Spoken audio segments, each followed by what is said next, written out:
Olha, irmão, diga para o irmão que está do seu lado aí, a sua bênção atrapalha os invejosos, incomoda eles. Amém? Amém. A tua bênção, fala aí, não, eu quero ouvir. A tua bênção incomoda os invejosos. Amém? Amém. Nós vamos estar falando disso, porque Deus é fiel. A palavra de Deus, mas ela se renova a cada dia. Amém. Eu vou ler um simples versículo.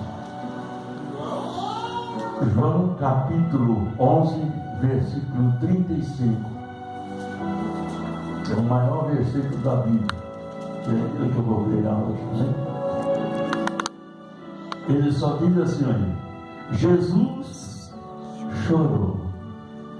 Amém? Pode fechar sua Bíblia, sentar assim, vai tomar o seu assento. Jesus chorou. Um homem como Jesus poderia chorar? Mas antes de entrar na mensagem, vamos orar pelo pessoal que estão precisando, né? Estão esperando, aguardando esse momento.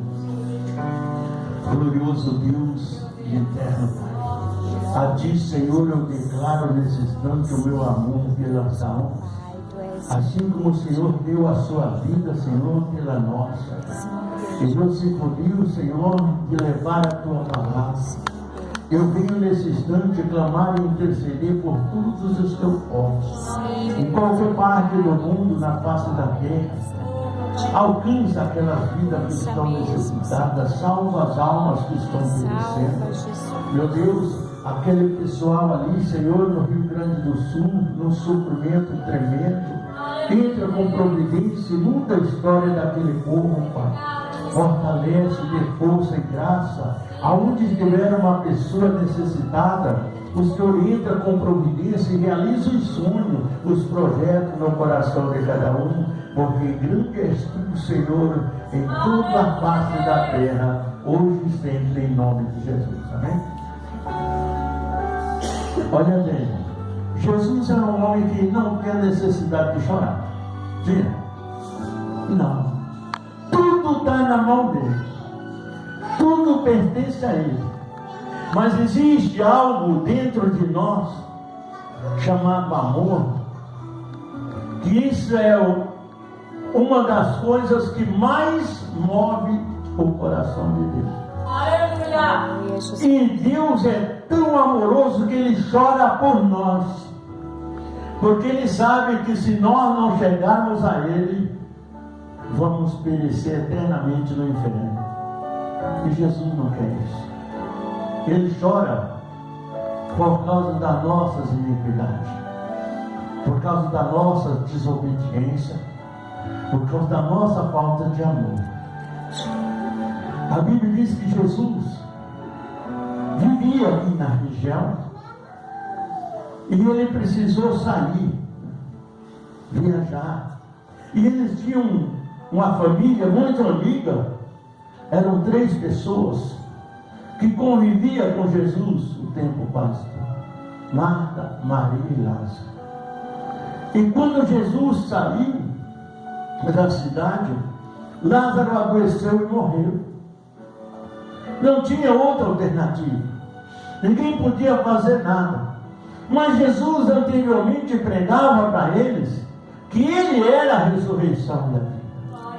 E quem acreditasse nele, mesmo que estivesse morto, viveria.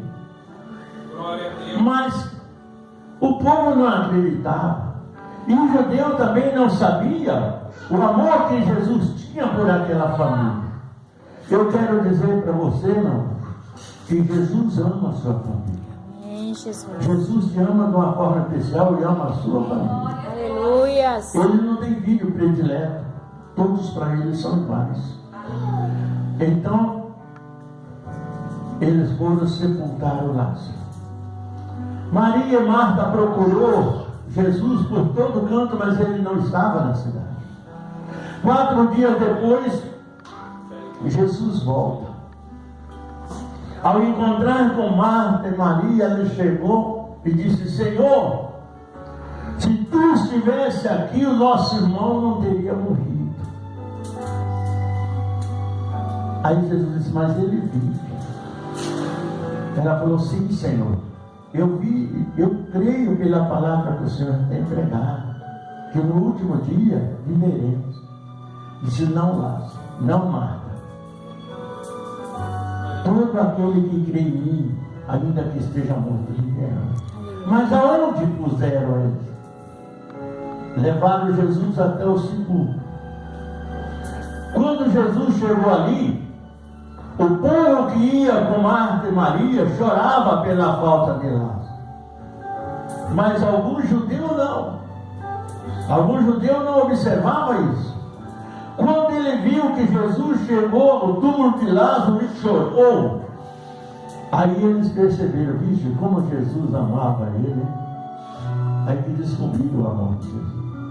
Mas mesmo assim não concordava muito com o que Jesus fazia. Por que ele não curou como ele curou o cego? Ficaram criticando a Jesus ali em silêncio.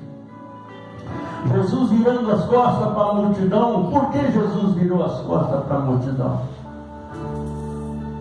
Porque Jesus não dá valor em calúnia, em fofoca, em agressão. Jesus virou as costas para a multidão e disse, graças te dou, ó Pai, porque me ouves. Aí disse, retire a pedra. Elas correram e disse, não, Senhor, já faz 4 dias, já cheira mal.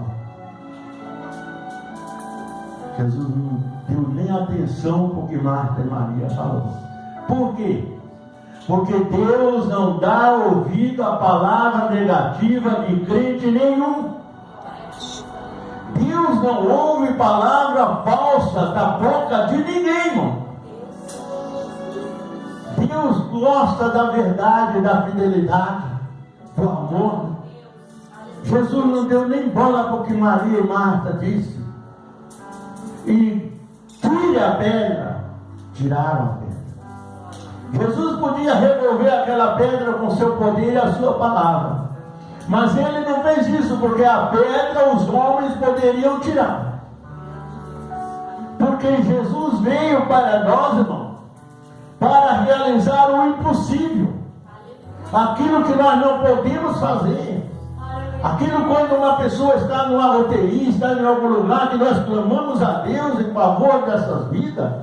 E se estando no plano do Senhor, Ele vem, cura, liberta e transforma.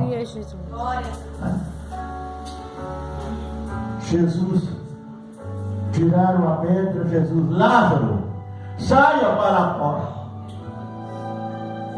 Era impossível, não era alguém fazer isso? Algum homem comum hoje na face da terra pode fazer isso?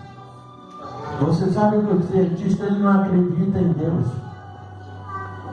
Ele acredita na arte, na ciência. Ele não acredita em Deus. Mas ele não é capaz de ressuscitar um morto.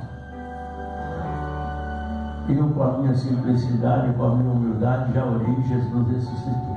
Amém, Jesus. Porque eu vim para fazer a obra do Senhor. Amém, Jesus. A autoridade de Deus que Ele colocou em minhas mãos, eu tenho que fazer.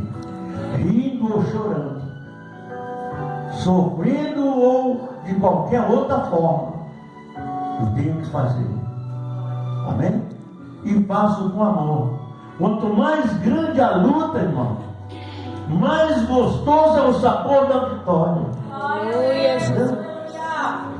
Então nós vamos permanecer buscando e orando e fazendo aquilo que Jesus determinou para que façamos.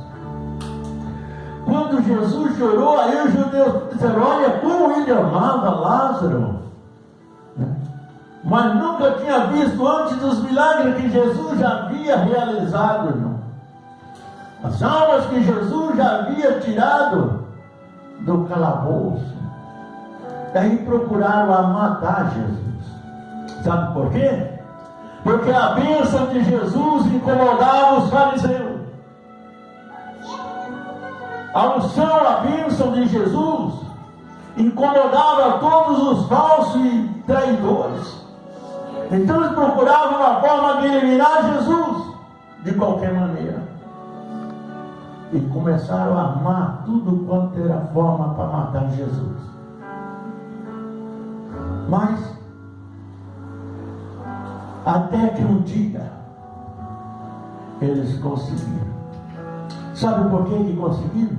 Porque estava escrito na lei dos profetas que Jesus viria, morreria, ressuscitaria no terceiro dia para salvar a humanidade. Pegaram Jesus, colocaram numa cruz.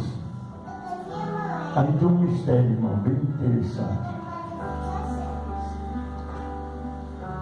Ao lado de Jesus, 2 ladrões. Um humilde e um fariseu. Então congestionaram contra Jesus ali na cruz do Calvário. Quem estava na pior situação estava querendo agora condenar Jesus também. O danado já estava pendurado lá. E não sei se vocês notaram a diferença. Aqueles que foram crucificados ao lado de Jesus não foram pregados. Você já observou isso? Já ou não?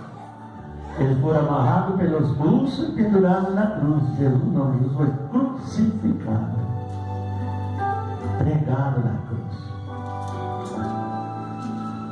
Houve aquela pontinha durante as noites e Jesus prometeu levar um e deixar o outro. A Bíblia pregava que se estiver 2 numa cama, um pode ir e o outro ficar. Se tiver 2 no campo, um vai e outro fica. Se tiver 2 caminhando, um vai e outro fica. Ele deu esse exemplo no caminho dos irmãos. Eles iam caminhando e Jesus sumiu e eles ficaram. Por isso ele disse: se estiver no telhado, não desça. Se estiver no campo, não volte para casa. Porque aonde você estiver, Jesus vai te encontrar. Mesmo que você esteja mais escondido que você tentar fazer, Ele vai te encontrar. Pendurado Jesus na cruz. Em cima da cabeça de Jesus existe uma palavra escrita aí. Aquela para significar Jesus, Rei dos Judeus. Mas, irmão, aquela cruz, ela representa o sofrimento de Jesus. O castigo da cruz é um castigo que era condenado na época. Quem era crucificado era como fosse maldição. É por isso que a Bíblia diz que Jesus se fez maldição por nós. Ele preferiu ser crucificado para que nós hoje não fôssemos crucificados. Então ele mudou muito a história que o povo queria fazer com o ser humano, mas continuou. Aquela cruz, ela tem um símbolo. O símbolo da cruz é sofrimento. Toda pessoa, Jesus disse assim, olha: quem quiser vir após mim, toma a tua cruz e segue. Quando se fala em cruz, todo mundo cai fora, não é? Só que tem uma coisa, irmão: você já nasce com a cruz. E conforme você cresce, ela vai crescendo junto com você. É melhor não ser muito grande, não. Maior cara, maior a cruz. Aí, irmão, você vê que é um símbolo que nós carregamos. Se nós observarmos o peso da cruz que nós carregamos, aí vamos imaginar que todo o nosso peso estava sobre a cruz de Jesus. Aquela cruz de Jesus, ele representa toda a humanidade, irmão.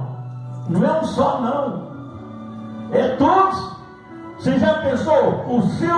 A sua cruz está pesada, não está? Só que ela está descarregada em Jesus. Olha quantas pessoas já partiram quantas pessoas dirão partir e quantas pessoas ainda existem. E todo esse peso humano está sobre os ombros de Jesus. Lá no livro do profeta Isaías, diz assim no capítulo 53, disse, que ele foi surgindo como um renovo de uma terra seca. Olhando nós para ele, não víamos beleza alguma para que o desejássemos. Mas ele tomou sobre si as nossas doenças, nossas dores, nossas enfermidades. Foi o mais humilde, o mais castigado pelos nossos pecados. O castigo que nos traz a paz estava sobre os seus ombros, e sobre as suas pisaduras fomos sarados. Amém? A diferença da crucificação para ser o outro crucificado amarrado é que eles não ficaram com marca na carne. Às vezes a pessoa fala assim, mas eu fui arrebatado. Eu já vi muito isso falar. Eu fui arrebatado e eu vi Jesus, as mãos curadas de Jesus. É mentira. É mentira, irmão. Você sabe por quê? Deus é Espírito, Jesus é Deus. Espírito não tem furo. Amém? Aqueles furos em Jesus foi na carne. Por que Jesus foi crucificado? Porque não veio como homem. O sofrimento de Jesus na cruz do Calvário, para nos justificar, porque veio como homem e subiu como Deus. Vocês estão entendendo? Então, tudo que nós fazemos tem um preço a pagar e acertar com Jesus. A carne de Jesus teria marca, mas o Espírito de Jesus não tem marca, porque ele é limpo, puro e eterno. Amém? Olha bem.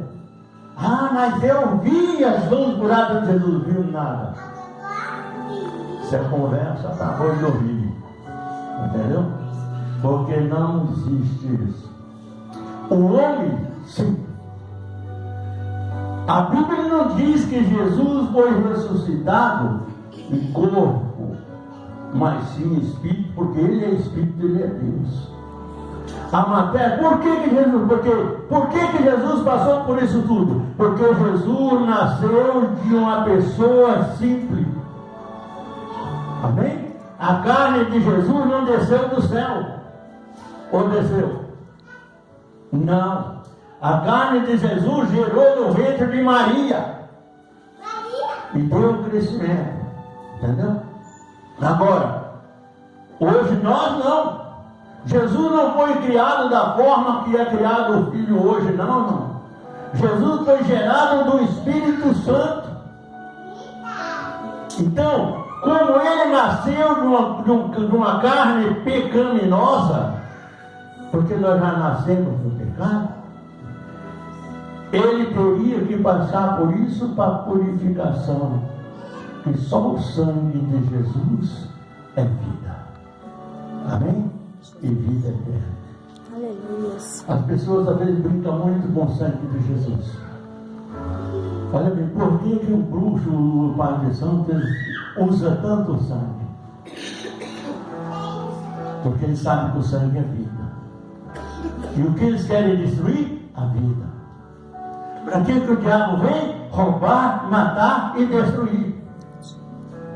Então, já quando Jesus derramou o sangue dele por nós, ele estava fazendo o quê? Ele estava nos purificando e nos livrando da cruz do Calvário. Então ele nos deu uma cruz diferente, uma cruz na luta no nosso dia a dia, uma cruz que nós podemos carregar, porque a cruz de Jesus não há multidão na face da terra que consegue carregar. Amém? Só ele mesmo levou ela. E ele voltará. Ele disse assim: eu irei e voltarei para buscá-lo, para que aonde eu estiver, estarás vós também. Só que para isso, nós temos que estar esperando Jesus. Amém? Hoje temos, eu espero ganhar na lota, eu espero ganhar um carro, eu espero ganhar isso, eu espero ganhar aquilo. Espera em Deus, irmão. Larga isso para lá. Está entendendo? Porque não vai funcionar. Amém? Deus nos dá tudo. Deus nos faz tudo o que nós precisamos, irmão. E Ele mesmo disse: tudo o que pedis em oração, crendo, recebereis.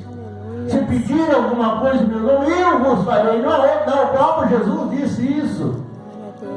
Se pedir alguma coisa em meu nome, eu vos farei. Aleluia. Agora, por que não faz? Porque não há fé. Aonde não há fé, não há esperança. Onde não há esperança, não há Deus. Amém?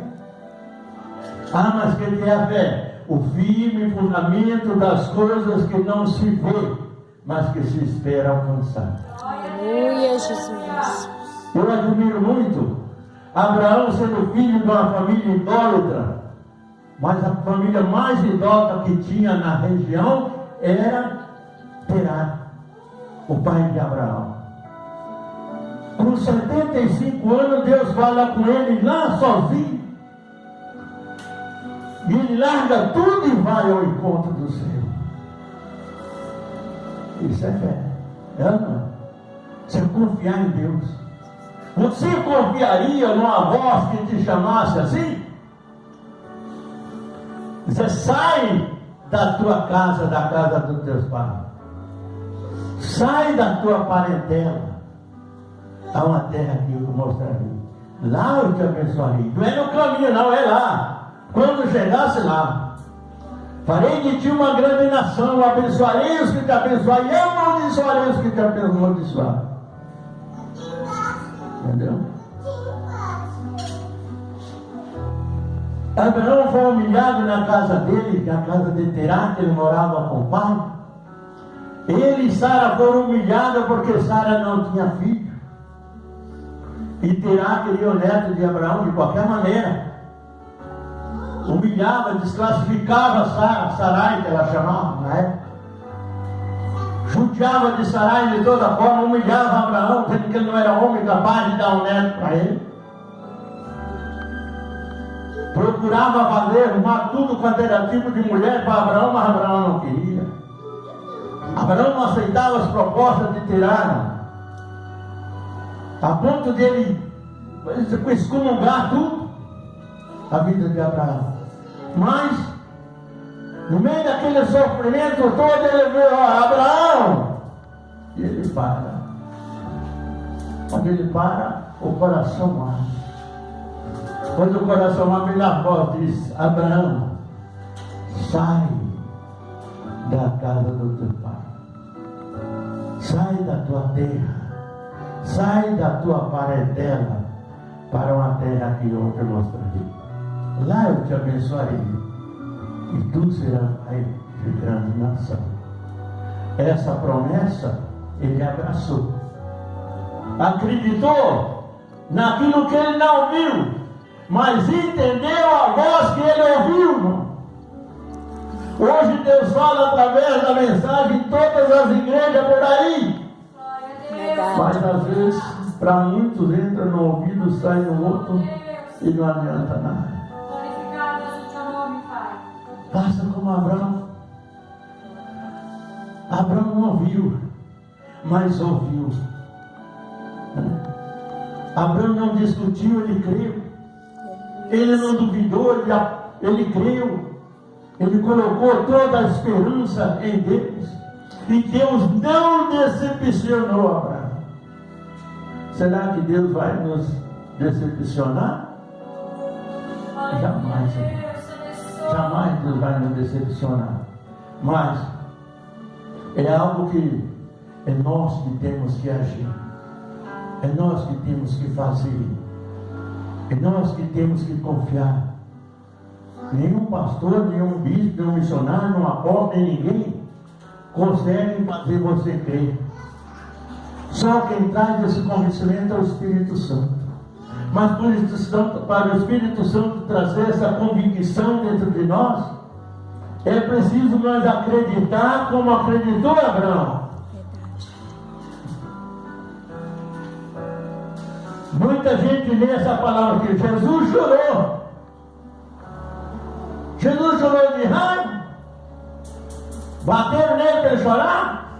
Furaram ele e não chorou. Todo tipo de sofrimento fizeram com Jesus, mas ele não chorou. Mas quando ele vê o amigo dentro do túmulo morto, quase dia ele chora. Vai dar uma resposta que ninguém esperava. É por isso que nós precisamos entender, irmão, muito bem, procurar fazer o melhor para Deus.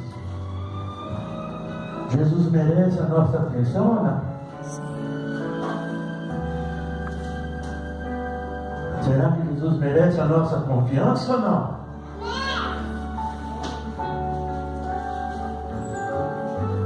Mesmo que as coisas derem errado, o nosso pensamento não é o de Deus. Deus diz lá no livro de Isaías que os seus pensamentos não são como os meus pensamentos, porque os meus pensamentos são muito mais altos do que os seus pensamentos.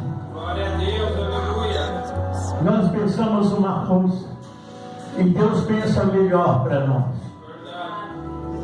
Às vezes aquilo que nós achamos que é bom para nós não é. Aquilo que nós achamos que é uma felicidade para nós é um problema. Mas Deus conhece a nossa força. E Deus conhece o nosso merecimento. E Ele pode ter certeza que Ele vai fazer para você o melhor. Aleluia, Jesus. Será que nós fazemos o melhor para o nosso Deus?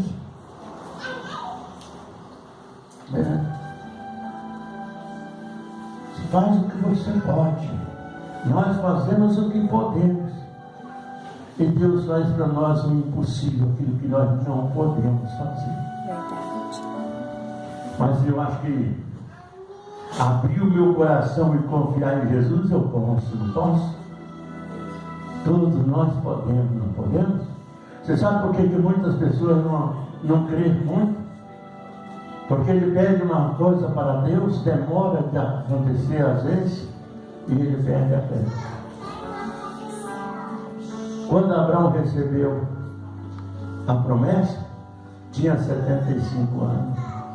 Quando Isaac nasceu, ele tinha 100. 25 anos. Deus falou comigo lá em Londrina, na casa da mesa. 28 anos depois, Deus cumpriu a promessa na minha vida. Então, não posso. Jamais eu posso duvidar do que Deus fez. Se eu não conseguir, foi porque às vezes eu não cheguei o momento de merecer aquilo que eu pedi. Entendeu? Porque ele disse lá: entregue os seus caminhos, Senhor. Confia nele. E ele tudo fará. Amém? Está entendendo?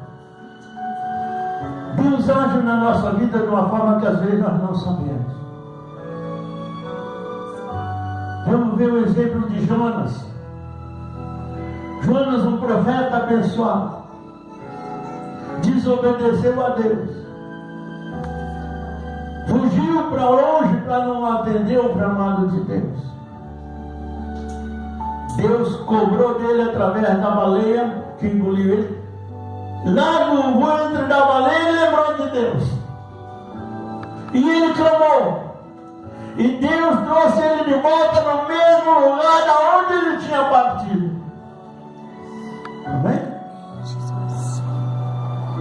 Se você pediu alguma coisa para Deus, lembra de que ponto você começou. Lembra de que ponto você partiu. Que você vai ter a caminhada para alcançar a sua bênção. Da segunda vez ele obedeceu à voz de Deus. Porém, o coração de Jonas era duro. respondeu. Só que quando chegou na hora que ele estava pregando, toda Nínive se vestiu de jejum, de saco e cinza, até os animais, irmão. E Jonas não percebeu que aquele povo tinha ouvido a voz que Deus colocou na boca de Jonas. Jonas não percebeu que o milagre já tinha acontecido. Um dos dias que ele acabou de pregar, fez uma barraca. E o sol cobriu. O sol queimava a cabeça de Jonas. Então Deus criou uma bocoeira. E ele esperando o povo morrer, esperando Nínive acabar. E Deus não destruiu Nínive. Por quê? Porque o povo vai converter, porque o Senhor vai destruir Nínive. O povo se converteu ao Senhor naquele momento. E Deus perdoou Nínive. Passa o tempo. Jonas não viu que ninguém morreu. Nada aconteceu, nem uma folha caiu. Jonas se levantou contra Deus e pediu a morte. Antes dele pedir a morte, ele estava bem felizinho na sombra lá, né? Num dia a moreira cresceu e cobriu a cabana dele.